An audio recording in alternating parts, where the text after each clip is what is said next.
Hello and welcome to another video on Python basics.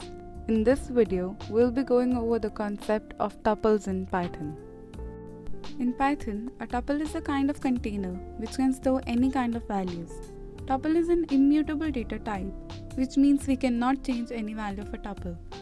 Tuple is a sequence like string and list, but the difference is that list is mutable, whereas string and tuple are immutable. Tuples are ordered. It means that the items have a defined order and the order will not change. Tuples are indexed and allows duplicates. Let us see how we can create a tuple in Python. In Python, parenthesis is used for tuple creation. In this program, we have created an empty tuple using the brackets. We have also created a tuple containing only integer values, tuple containing only string values, a tuple containing mixed values, and a nested tuple. When a tuple is defined inside another tuple, it is called a nested tuple. In the output, we can see the tuples that we have printed. Tuple function can also be used to create a tuple from other sequences. In this program, we have created a tuple using the tuple function. We have created a list sequence named values, and then we have given it as an argument to the tuple function. We can see that the final output is a tuple. Individual elements of a tuple can be accessed through indexing. We can access the elements of a tuple by referring to the index number inside the square brackets. In this program, we have accessed the values of a tuple by referring to the index number inside the square brackets. In the output, we can see that we have accessed the values at index 1, index 2, and index 4. In Python, we have the concept of negative indexing. Negative indexing means starting from the end. In negative indexing, -1 refers to the last item, -2 refers to the second last item, and so on. Here, we have accessed the items of a tuple by using negative indexing. We have accessed the items at index -1, and that is the first item from the end, and at index -6, that is the last item from the end. Modifying a tuple in Python is not possible. We cannot add or remove elements from a tuple in Python because they are immutable. There is no append, insert, or extend method to add elements in a tuple, and we cannot remove elements from a tuple using methods such as remove or pop. We cannot delete items from a tuple, but the tuple object can be deleted using the del statement. Traversing just means visiting and processing each element of a tuple. There are multiple ways to iterate over a tuple in Python. We can use the for loop without the range function and with the range function, and we can use the while loop. In this program, we have traversed through the tuple using the for loop without using the range function. In the output, we can see that the items of the tuple have been printed. In this program, we have traversed through a tuple using the for loop with the range function. Here, we have used the while loop to traverse through the tuple. In the output, we can see that the items of the tuple have been printed.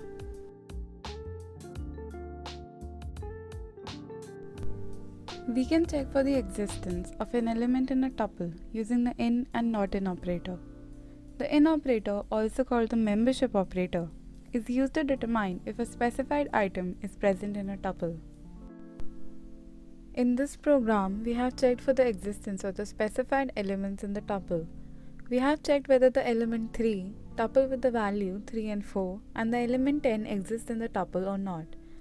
As we can see in the output, 3 exists in the tuple, while a tuple with the value 3 and 4 and the element 10 do not. When we create a tuple, we normally assign values to it. This is called packing a tuple. Unpacking a tuple means splitting the tuple's elements into individual variables. Unpacking is just assigning individual elements of a tuple to multiple variables. In unpacking of a tuple, number of variables on the left-hand side should be equal to the number of values in a given tuple.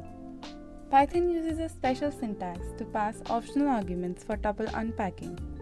This means that there can be many arguments in place of the optional arguments in Python.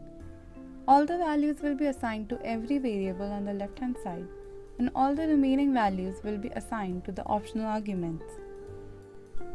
In this program, the left side is a tuple of two variables, x and y. The right side is also a tuple of two integers, 1 and 2. In this program, x will take 1 and y will take 2. In the output, we can see that a has been given the value 10, while b has been given the value a, while c has been assigned the values as a list. This is because we have initialized c as an optional argument. Let us take a look at tuple operations. Tuples can be joined using the concatenation operator. The operator, when used with tuples, requires that both operands must be of the tuple type. We cannot add a number or any other value to a tuple. In this program, we have joined two tuples, tuple 1 and tuple 2, using the concatenation operator. As we can see in the output, the final result is a joined tuple. To repeat or to replicate a tuple, we use the star operator. It replicates the tuple's specified number of times. We can only use integer values with the star operator. In this program, we have replicated tuple 1 3 times using the star operator. We can see in the output that tuple 1 has been repeated 3 times. In Python tuple, to print a specific range of elements from the tuple, we use the slice operation. The slice operation is performed on the tuple using the slice operator, that is colon. In this program, we have sliced the tuple using the slicing operator, that is colon. In the first print statement, we have written only colon in the square brackets. As we can see in the output, it prints the complete tuple. In the second print statement, we have sliced the tuple from index 1 to index 3. And in the third print statement, we have sliced the tuple from index -4 to index -2. Let us now discuss the tuple methods in Python. The any function returns true if any of the item in tuple is true, else it returns false. The any function returns false if the past tuple is empty. The count function returns the number of times a specified value occurs in a tuple. The length function returns the length of the tuple. The sorted function takes the name of the tuple as an argument and returns a new sorted tuple with the sorted elements in it. The min, max, and sum functions take the tuple sequence and return the minimum element, maximum element, and sum of the elements in the tuple respectively. In this program, we have performed the tuple methods on tuple 1 and taken the output.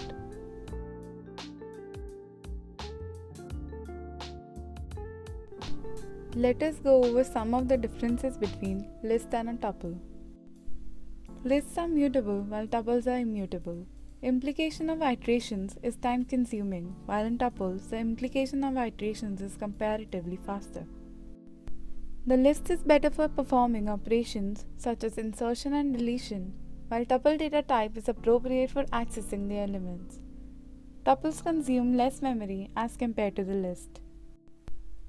Lists have several built-in methods, while tuple does not have many built-in methods. In lists, the unexpected changes and errors are more likely to occur, while in tuple, it is hard to take place. In this program, we have compared the space occupied by list and tuple containing the same elements. We can see in the output that a list occupies more space than a tuple. Here, we have compared the time taken by a list and a tuple containing the same elements to execute a program. We can see in the output that the time taken by a list is a lot more as compared to a tuple.